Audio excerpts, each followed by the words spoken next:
Mari kita simak pengacara tim TKN 02 atau Taman Kanak-Kanak Negeri Si Gibran, anak presiden ini.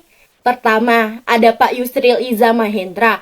Ini orang yang tidak berguna atau tidak bermanfaat dan pernah menjadi tersangka kasus korupsi karena terbukti 2 orang mantan Presiden Republik Indonesia yang memecatnya menjadi menteri, yaitu mantan Presiden Bapak Abdurrahman Wahid dan Bapak SBY. Yang kedua, ada Bapak Oce Kaligis. Ini mantan napi korupsi, penyuap hakim.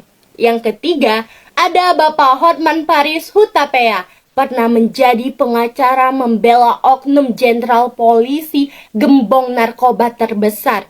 Yang keempat, ada Bapak Okto Hasibuan, pernah menjadi pengacara membela seorang pembunuh.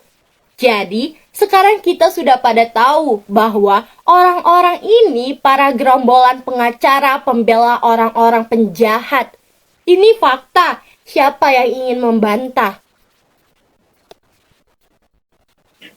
Ada lagi statement Bang Hotman yang menurut saya agak, sangat luar biasa, tidak masuk akal ketika dia mengomentari kesaksian dari Romo Magnis. Romo Magnis mengatakan bahwa jika ada presiden atau kepala negara yang menggunakan uang negara untuk kepentingan pribadi atau golongannya, ini seperti mafia, bahkan diibaratkan seperti pencuri di kantor. Memakai kekuasaan untuk menguntungkan pihak-pihak tertentu membuat presiden menjadi mirip dengan pimpinan organisasi mafia. Nah, yang ajaib adalah respon dari Pak Hotman yang mengatakan katanya dia pusing dengan apa yang dikatakan Romo Magnis ini. Katanya ini kan sidang soal hukum, bukan soal moral. Jadi tidak perlu membahas soal moral. Mau dibatalkan dengan kesaksian pesan-pesan moral dari Romo. Kan ini kan masalah hukum, bukan masalah pesan-pesan moral. Seolah-olah Bang Hotman ini ingin menekankan bahwa hukum ini berada di atas moral, padahal harusnya sebaliknya. Seolah-olah buat Bang Hotman ini tidak apa-apa kita menjadi penegak hukum, aparatur hukum yang tanpa moral. Bung Hotman Paris, salam perubahan. Yang katanya Anda lawyer papan atas, apa yang Anda katakan di video ya, itu mengenai bansos, yang katanya cuma omong-omong aja. Bansos, 90% isi dari permohonan itu adalah tentang bansos. Dan itu bisa dijawab dengan satu kalimat. Bansos itu adalah sah sesuai dengan peraturan. Dan MK tidak punya kewenangan menilai bansos. Jadi permohonan dari 01 ini sebenarnya cukup dijawab oleh satu paragraf. Satu paragraf aja.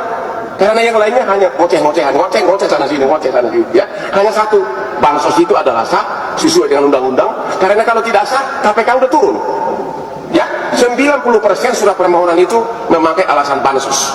Jawabannya hanya satu, bansos adalah sah, dan oleh karenanya jawaban kamu permohonan kamu ngoceh lagi, ngoceh dan cengeng. Udah. Nah, Bung Hotman Paris yang katanya glamor, kaya raya dan keren ya, yang tak pernah terima bansos. Jadi dia tak pernah paham mana itu bansos dan mana itu sogokan. Anda cuma menang di jas mahal dan berlian di tangan, belum tentu otak juga mahal. Lawyer papan atas ya, seperti Anda juga punya keterbatasan. Bansos itu ya dikeluarkan atau diterbitkan demi saat keluarkan negara dalam keadaan bencana. Tapi ya itu baru sah. Kalau di saatnya Pilpres, bansos pakai merek paslon 02, hanya nyogok berkedok bansos. Paham nggak Anda? Nih lihat. Minyak goreng dengan Jaeger. Netizen unggah video tumpukan minyak goreng bansos di gudang malah dikasih stempel paslon 02. Apa yang maksudnya? Terlihat dalam video banyak tumpukan minyak goreng dengan stempel paslon nomor 2. Mau kami pertegas lagi ya, Bung. Itu nyogok atas nama bansos. Jadi kalau bansos tak perlu ada merek paslon 2. Ya, nah Bung, ini saya kasih pemahaman agar Anda paham dan tidak cengeng nantinya. Cekben dengan jawabannya, jangan cuma omon-omon. Anda tidak bisa memaksa seperti itu. Hotman Paris, di perdebatan lain, di sidang lain, Anda boleh ketuk dada, Anda boleh menunjukkan taring Anda. Tapi ini perdebatan MK yang Anda belum pernah menangani ini. Oke? Yang biasa Anda tangani kasus perceraian dan perselingkuhan para artis. Selepas menyelesaikan kasus itu, Anda pergi ke kolam renang, bermain-main di kolam renang. Itu yang Anda lakukan selama ini. Dan baru pertama kali Anda menjadi saksi, Anda menjadi pembela di MK untuk 02. Jadi jangan disamakan. Setiap perdebatan Anda selalu ditegur sama ketua MK. Dalam arti apa? Solusi-solusi yang Anda berikan tidak masuk sama sekali kepada ketua MK. Ternyata Andalah yang omon-omon. Makanya para pemohon dan para 02 sudah benar itu Hotman Paris. Tidak ada salah lagi. Yang salah itu kamu, yang goblok itu kamu, dan yang omon-omon itu kamu. Kenapa kamu membela 02? Kamu takut jika 01 menang, maka bisnis-bisnis haram kamu akan ditutup. Itu yang kamu khawatirkan, bukan lain. Oke, proses sengketa Pilpres 2024 ini memang seru untuk dicermati, ya, karena yang bertarung ini adalah orang-orang hebat, orang-orang pembesar-pembesar di negara. Mereka merebut kekuasaan sehingga menampilkan juga pengacara-pengacara hebat yang terkenal, ya kan? Seperti Hotman Paris, ya, kemudian Yusril Iza Mahendra, Oce Kaligis, dan di kubu 01 ada Bambang, terus di kubu 02. Jadi semua ini orang-orang yang terkenal hebat, ya, hukum tata negara hebat. Tapi tentu tidak semua menguasai materi, karena kalau itu bukan jurusan dia, bukan apa namanya, dia tidak mempelajari tentang hal itu, ya tentu akan berbeda sekali ketika tampil di persidangan. Barangkali itu yang disampaikan oleh netizen melalui video-video tadi yang mengarah kepada Hotman Paris, ya. Nah, teman-teman, kita baca ya, ini komentar dari netizen. Dari Hasriyadi. Bila hati dan pikiran berada pada kebenaran, maka akan nampak hati dan pikiran lain akan menyebutnya, karena kandungan kata ada nilai kebenaran yang membawa cahaya ke hati dan pikiran sesamanya. Jadi kebenaran, kebusukan sangat nampak, ya, kepada orang yang menyampaikan kandungan kebenaran atau kebohongan. Oke. Terus mantap Pak Hotman, lanjutkan dari user, ya. Kemudian dari Ira ada, omon-omon lagi bos. Kami kurang ngerti bahasamu Pak Paris. Omon-omon apa loh. Oke, dari Ira, mantap bos.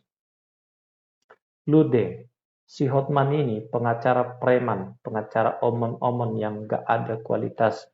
Pengacara yang baik itu harus berkata sopan dan menghargai lawan bicara. Kayak bicaranya kayak preman, berbeda bicara di sidang dengan bicara di pasar. Oke. Hotman Parit cuman biasanya ngurusin para artis saja dan cari cuan. Oke. Hotpret gak bermutu. Pembela uang bukan pembela rakyat. Kami tahu kau kaya raya sebagai julukan lower kondang, tapi kami yakin suatu saat kau akan dimiskinkan dari Tuhanmu yang Maha Esa. Manusia awam bisa melihatmu bahwa kekayaanmu dari uang yang haram, uang yang tidak diberkati. Bertobatlah sebelum Tuhan murka terhadapmu. Oke, lawyernya 02 loker murahan. Saya merasakan. Oke, berhak menilai kalian. Oke, dari user DK3F dan seterusnya. Oke, Hotman loker murahan. Yulfinadi, Bung Hotman di otaknya cuma ada amplop sampai-sampai gelap mata tidak bisa melihat kebenaran. Edison Malloy, pengacara yang kasar yang bermoral. Hotman Paris yang cengeng, yang sok hebat tapi miskin moral. Pengacara yang kasar yang tidak bermoral. Bung Hotman sadar bahwa manusia pasti punya kekurangan, seperti Anda yang punya taring besar tapi di bidangnya, tapi bukan di MK, apalagi Anda membela pihak yang curang dan salah. Anda saat ini dijatuhkan di publik. Oke, Edison Malau. Hotman Paris bukan pengacara kondang, tapi pengacara kandang yang selalu ingin koar-koar. Oke, kemudian dari Antonius Suratno. Hotman, aku pikir kamu itu pengacara hebat. Ternyata, aduh, dangkal otakmu. Terus kemudian Amin Loa. Hotman itu hanya pengacara mencari hepeng dan tidak mencari kebenaran, yang penting hepeng, bro. Oke, kita lanjut dari Kanjeng. Kalau menurut aku sih, Hotman Paris sedang memviralkan dari di dalam persidangan di Majelis Hakim MK. Ya, cermatilah gaya, pola, dan tingkah dalam cara berkata-kata, hanyalah memviralkan diri saja, hanya demi menarik simpati kepada para klien wanita yang seringkali Hotman Paris pamerkan, sekaligus memasarkan dirinya agar para kliennya tertarik pada Hotman Paris. Cermatilah gaya, pola, gaya, dan cara berkata Hotman Paris. Kalau dicermati pola tingkah gaya dalam berkata-katanya, Hotman Paris mencari perhatian kepada para wanita agar terpikat pada dirinya saja. Oke. Kemudian dari user lagi. Hotman Paris ternyata terlihat bodoh ya. Ngomongnya kok tidak edukasi, sungguh mempermalukan. Hotman Paris termasuk contoh of course penghinaan terhadap pengadilan. Hotman Paris merasa atau sangat sadar sekali dia merasa paling pintar, ternyata bodoh. Kok ngomongnya sama sekali tidak rasional. Hotman Paris tidak beradab. Kemudian Paramita. Gimana pun Hotman, agamamu ada. Semua agama itu bagus. Kau mempertanggungjawabkanlah. Nanti kau di akhirat sesuai agama masing-masing. Oke teman-teman, ini banyak banget nih komentar yang nggak bisa kita baca semua ya. Teman-teman juga boleh memberikan komentar, silakan tulis di kolom yang tersedia. Tapi yang paling penting di sini adalah Hotman Paris, dia melakukan kerjaannya karena dia lawyer nomor 2, pasti akan berusaha untuk membela kliennya dong. Apapun caranya dia, itu bagian daripada Hotman Paris menampilkan diri, pembelaan sebagai bukti bahwa dia bekerja. Jadi dia menyatakan argumennya, alasannya, dan bisa saja bersinggungan dengan orang lain. Jadi ya biarkan dialah publik yang akan menilai. Oke, silakan tulis komentar Anda di kolom yang tersedia di bawah ini.